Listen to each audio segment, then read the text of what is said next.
네, 안녕하십니까. 좀 더 정확한 중국 경제 이야기 차이나 이코노미 채널 CEC입니다. 오늘 중국경제금융연구소 전병서 소장님과 함께 하도록 하겠습니다. 안녕하십니까, 소장님. 안녕하세요. 네, 어떻게 보면 춘절 시즌이 지나고 이제 본격적인 양회 시즌이 다가오고 있는데 저희가 예상대로라면 춘절 이후에는 자금 회수를 하지 않고 좀 정상화된다고 했는데 지금 뭐 춘절 이후에도 불구하고 자금 회수가 계속 진행되고 있다는 얘기가 들리고 있습니다. 이게 어떻게 된 일일까요? 네, 연속 3일 지금 민은행이 자금을 회수를 했는데요. 네. 춘절 전에도 별로 푼 것도 없는데 네. 왜 이제 회수를 하냐 그러는데요. 그래서 지금 중국이 그 여갈피 그 환매체를 통해서 단기 자금을 조달을 하고 또 이제 풀고 하는데 지금 보시면 이제 이 노란 색깔이 자금을 풀었던 거고, 네. 그래서 지금 보면은 이제 구정 11일 여승까지 풀었다가 이제 그 회수를 하는 조짐은 분명히 보여요. 근데 그것이 뭐 큰 금액을 하거나 이런 건 아니고, 뭐 하루 100위안에서 뭐 많아도 500위안 정도? 그 정도를 가는데 시장은 이제 굉장히 심리적으로 영향을 많이 받는 거죠. 네. 그러니까 이 기간에 사실 본토 증시는 조정이 또 같이 왔단 말이죠. 그렇죠. 네. 그래서 뭐 여러 가지를 할 수 있지만 일단 수급이 앞서기 때문에 보면 잠깐 이제 전체적인 통화를 보면요. 중국이 지금 9월 달 그 3, 4분기 끝나고 4, 4분기 들어가면서부터 시작을 해서 이 통화 공급을 계속적으로 좀 줄입니다. 그래서 지금 화폐 공급량을 보면 이제 그 막대 그래프가 이 공급량인데 이것을 이제 계속적으로 쭉 줄이고 특히 이제 1월 달 들어서는 한 2천억 위안 정도까지 줄이죠. 그래서 누계로 보더라도 이제 작년 구정부터 한 4월까지 이제 코로나19가 아주 심했기 때문에 네. 그 후에 통화를 이제 한 4, 5개월 동안 집중적으로 풀었다가 이제 하반 들어서 특히 4, 4분기 들어서 이제 통화량을 줄이는 모습이 확실하게 보입니다. 그리고 이제 그 RP 말고 또 하나가 이제 MLF라고 그 지금 중국이 기준금리를 뭐 책정을 할 때 이걸 쓰는데 요 자금 공급도 지금 줄이고 있어요. 그래서 뭐 11월, 12월, 1월 이렇게 놓고 보면 그 1월 달에 이게 좀 뚝 떨어져요. 네. 근데 이제 이걸 왜 이러냐를 놓고 보면 근본적으로 이게 작년 1월 달, 12월 달 대비해서 화폐 유통 속도가 조금 나고 있다는 거예요. 그래서 도는 속도가 이게 이제 그 떨어지면 돈을 많이 풀어야 되지만 이게 이 속도가 올라가면 조금만 풀어도 활성화가 되는 거죠. 그러니까 경기가 약간 회복되면서 화폐 유통 속도가 증가하기 때문에 통화량을 이렇게 늘리지 않아도 된다라는 중앙의 판단인가요? 그게 정확한 겁니다. 그래서 작년 12월 달 화폐 유통 속도가 6.1인데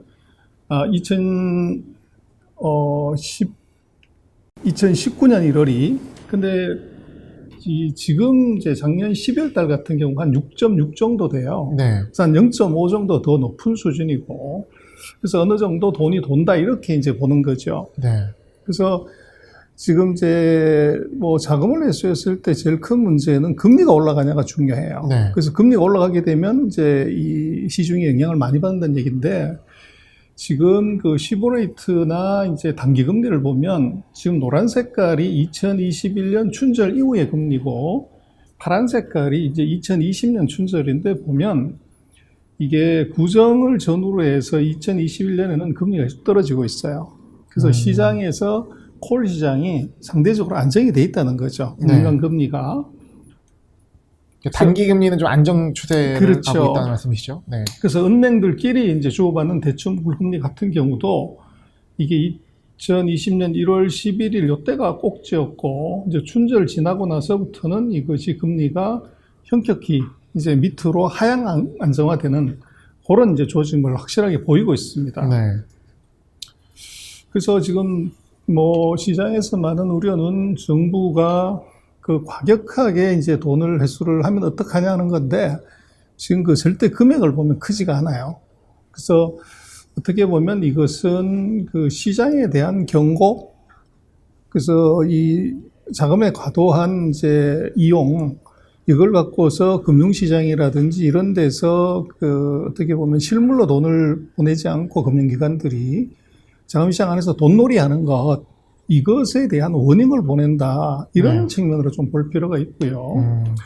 그리고 이제 돈을 많이 풀면은 제일 우려되는 것이 인플레이션이죠. 예. 지금도 미국도 10년 만기채가 1.2%, 요 정도 겨우 갔는데 무슨 인플레이션 얘기를 그렇게 많이 하죠. 네. 근데 정상적인 경우라면 한 2, 3% 이상의 금리로 가야 되는데 겨우 1.2% 간 걸 갖고서 인플레이션이라고 얘기하는 것은 좀 과하죠. 네. 그런데 그만큼 이제 시장이 민감하다는 얘기인데, 미국도 재정 지출만 해도 3조 7천억 달러까지 풀었고, 또 이번에도 바이든이 한 1조 8, 9천억 정도 돈을 푸는데도 물가가 별로 움직이지 않죠.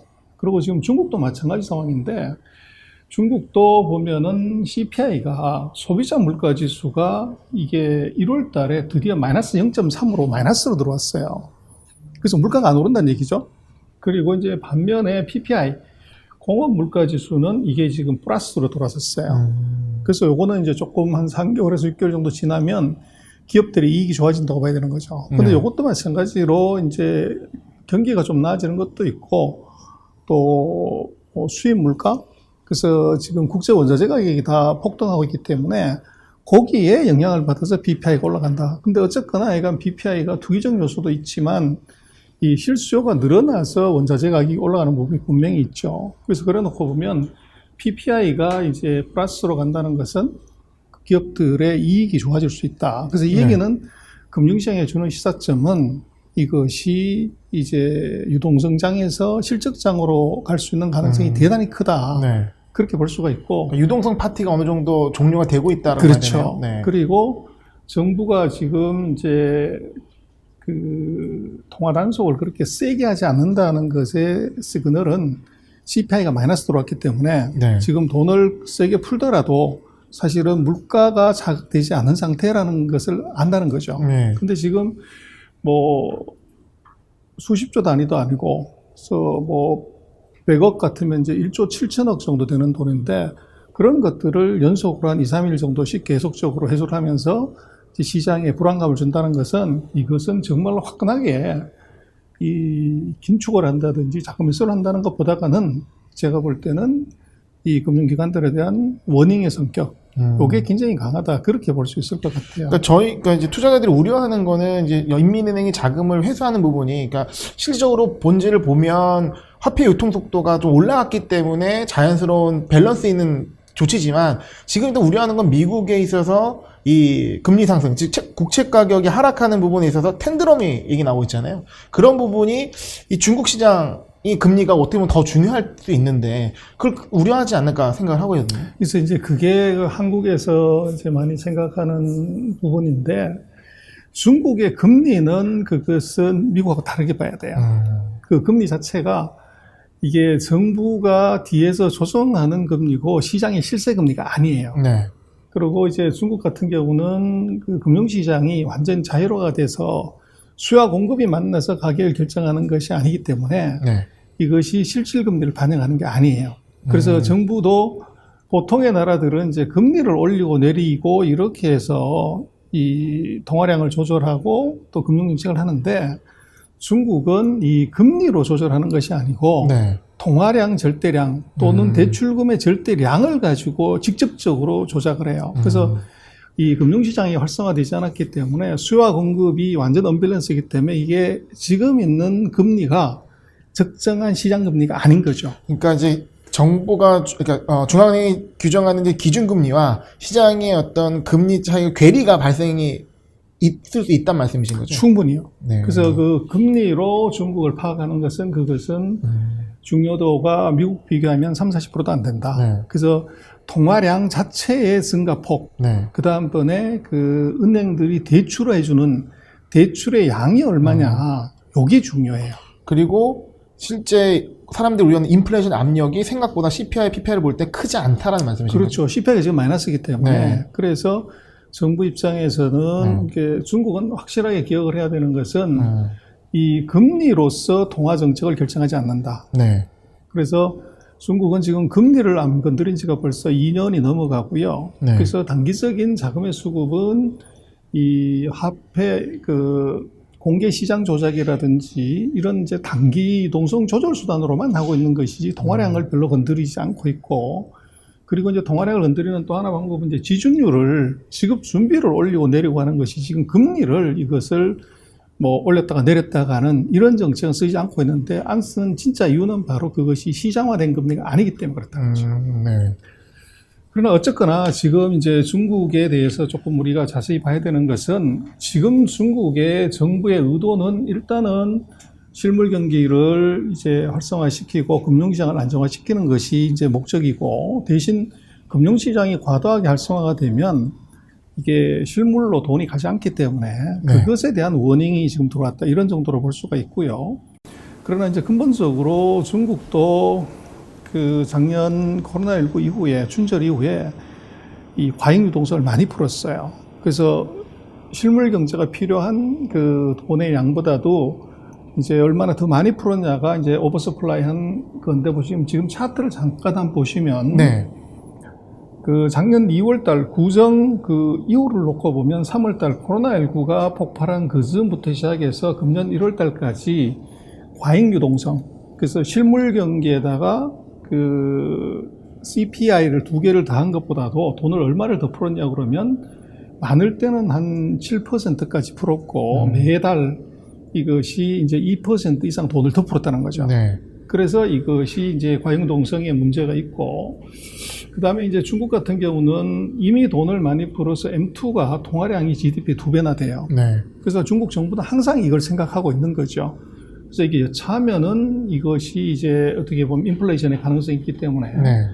그리고 지금 뭐 3차 산업에서 금융업의 비중도 이것이 2016년 이후로 이게 이제 굉장히 높아졌어요. 그만큼 이제 유동성의 문제를 있다고 보는 것이고, 그래서 지금 중국 정부의 근본적인 생각은 이것은 이제 실물 경제의 그 성장에 맞춰서 통화량을 공급해야 된다. 그래서 네. 이미 중국은 코로나 위기가 끝났기 때문에 그 과잉 유동성을 지속적으로 공급하는 것은 나중에 인플레이션 압력을 굉장히 크게 할 수 있다. 그리고 이것이 GDP의 2배나 불린 통화량이 이게 유통속도가 올라가게 되면 이제 하이퍼 인플레이션의 가능성이 있는 거죠. 그래서 지금 차트를 보시면 요게 바로 그 M2 통화량하고 그 공업 생산에다 CPI를 더한 적정 통화 공급 수준하고 비교를 해보면, 작년 이제 2, 4분기 이후에 이 통화량이 실물 경제 회복 속도에 비해서는 월등히 높은 수준으로 계속적으로 지속이 되고 왔다는 거죠. 그래서 결국은 이제 중국이 이 통화 공급을 언제까지 이제 이것을 조절할 거냐 하는 거는, 결국은 정상적으로 중국이 경제 성장률이 한 6에서 뭐 6.5 요 정도가 됐을 때 중국은 자기네 잠재 성장률 대비해서 적정한 성장률로 보는 것 같아요. 그래서 그 정도일 때 이제 통화량을 얼마를 공급했냐고 그러면, 이제 2020년 초나 네. 2019년 초가 대략 8% 되었어요, 통화량이. 그래서 2020년 1월달이 8.4%인데 지금 금년 1월달이 M2 증가율이 9.4%예요. 좀 오바되네요. 그래서 네. 그만큼 정도는 아마 앞으로도, 그러나 이것을 급작스럽게 낮추지는 않을 것 같고 서서히 통화량을 줄여가는 추세, 요것은 아마 1, 4분기 뭐 끝날 때까지 아마 이게 계속적으로 지속이 될 가능성이 있어 보여요. 그래서 돌발 변수가 없다고 하면 제가 볼 때는 이 통화 공급은 지금 화폐 동수도 올라가기 때문에 네. 이것은 계속 좀 떨어뜨릴 것이다. 그렇게 볼 수 있을 것 같아요. 화폐 유통성도 같이 고려해봐야겠군요. 그러면 이제 중앙은행의 이런 행복 자체가 과잉 유동성을 조절하는 행동이지 긴축까지는 아니다라고 보는 게 정확할까요? 그렇습니다. 그래서 지금 긴축을 해야 될 이유가 별로 없고요. 네. 그다음에 이제 그 중국의 고용 지표를 놓고 보면 최근 3년 중에서 뭐 우리하고는 약간 다른 게 등기 실업률이라는 걸 보면 가장 높아요. 네. 그래서 그것이 정상 수준 5% 밑으로 떨어져야 긴축을 하는 것이지, 지금 있는 상태에서, 그리고 작년 뭐 데이터를 다음 기회에 한번 보여드리겠습니다만은 작년에 GDP 성장률 2.3%는 투자로 맞춘 거예요. 그래서 소비나 수출이 뭐 좀 시동찮았기 때문에 정부 주도의 이제 과감한 대규모 투자로 GDP를 맞춘 거라서 네. 이것은 금년에도 그거를 지속할 수는 없어요. 그렇게 되면 이제 소비에서 이걸 활성화시켜야 되는데 금리를 올려버리면 이것은 이제 영향을 크게 받고 또 통화를 해소해버리면 이제 소비자 금융이 당연히 타격을 받죠. 그래서 중국 정부 당국의 스탠스를 봐야 되는데 지금은 오히려 시장이 너무 이제 주식에 민감해 있기 때문에 네. 그 금융의 작은 변화도 어떻게 보면 이게 혹시 태풍이 되지 않을까 하는 그 불안감이 너무 팽배해 있다는 것. 네. 그래서 지금 현재 상태에서 중국 통화당국의 그 단기 금융 통화 조절 수단을 통한 자금 매수는 그것은 경고 워닝 수준이고 네. 본격적인 자금 매수라든지 긴축의 신호로 보는 것은 그것은 아니다. 그렇게 얘기 드릴 수 있을 것 같아요. 그렇다면 지금 최근에 테크 기업 위주로 시장이 좀 많이 밀리고 있는데 이거에 하락원인을 어떻게 보는 게 좋을까요? 테크 같은 경우는 이제 첫 번째는 제가 볼 때는 이게 코로나19의 안정화를 봐야 될 것 같아요. 네. 그래서 미국이 바이든 취임하고 나서 25만 명이 넘어가던 이 일간 확진자 수가 이게 거의 7만 명, 5만 명대로 툭 떨어졌어요. 네. 이렇게 되면은 그리고 이제 백신 접종이 거의 5천만 단위로 지금 이루어지고 있기 때문에 빠른 시간 내에 이것이 기대보다 빨리 안정화될 가능성이 있고 그렇게 되면 실물 경기의 활성화가 이게 이제 뭐 당연히 기대가 되죠. 그렇게 되면 지금 그 사이에 미국의 테크주로 가는 플랫폼주나 뭐 이런 테크주들은 실물 경기에 전통적인 실물 경기의 부진을 어떻게 보면 반사이익을 얻은 게 굉장히 커요. 그래서 실물 경기의 회복, 그러니까 전통 산업의 회복은 아무래도 테크 기업들의 매기를 조금 뺏어가는 네. 이제 그런 영향이 나타날 수가 있고 그리고 뭐 누가 보더라도 뭐 어떻게 보면 1년에 차 50만 대 정도 파는 회사의 시가총액이 전 세계 8천만 대의 차를 파는 이 뭐 탑10 메이커들의 시가총액보다 크다고 하는 것은 이것은 버블의 느낌이 굉장히 강하죠. 그래서 아마 미국의 실물 경기에 이것이 이제 회복 코로나19로 인한 여기에 따른 이제 반사적 이번엔 이익이 아니고 네. 테크주들이 페널티를 받는 이제 그 측면에서 봐야 될 것 같고 네.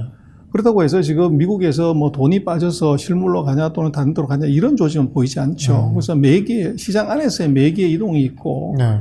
그리고 이제 뭐 미국의 테크주에 대해서 늦게 들어간 사람들의 경우는 뭐 조금만 빠져도 손실이지만 6개월 전, 1년 전, 뭐 이때 들어간 쪽들은 사실은 배가 너무 부르죠. 네. 그러면 약간의 불안감이 있다고 하더라도 일단은 이제 차익 실현을 하자. 네. 이런 욕구가 굉장히 강할 수밖에 없죠. 네. 그래서 지금 뭐 미국의 테크주의 조정은 저것은 어떻게 보면 뭐 연초 1회에 계속해서 강세왔던 것이 지금 하락의 정도는 어떻게 보면 자율 조정의 수준의 성격이지 아직도 그 추세를 완전히 이탈하는 이런 쪽은 아닌 것 같아요. 네.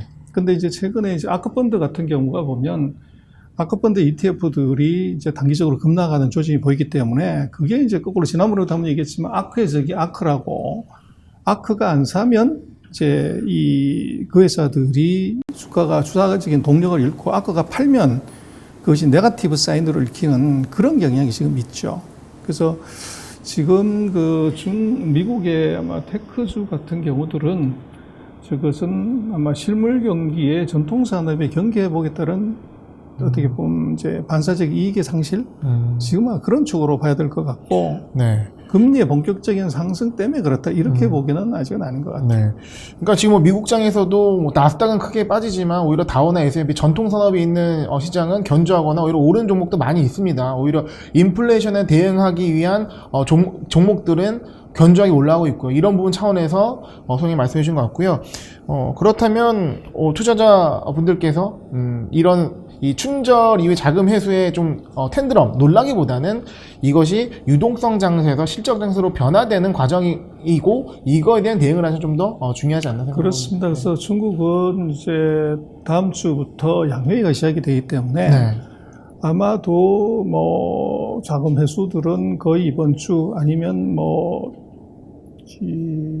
빠르면 오늘 이 정도 선에서 마무리를 할 가능성이 높아요. 네. 그래서 뭐 다음 시간에 말씀을 드리겠지만 양회의는 중국이 1년에 한 번 있는 최대 정치 행사이기 때문에 그때 주가가 폭락한다거나 이런 것들은 당국이 절대 자시할 수가 없어요. 네. 그래서 지금은 뭐 펀더멘탈이 나쁘거나 그게 아니라 단기적인 자금 회수 때문에 이제 벌어졌다고 하면 네.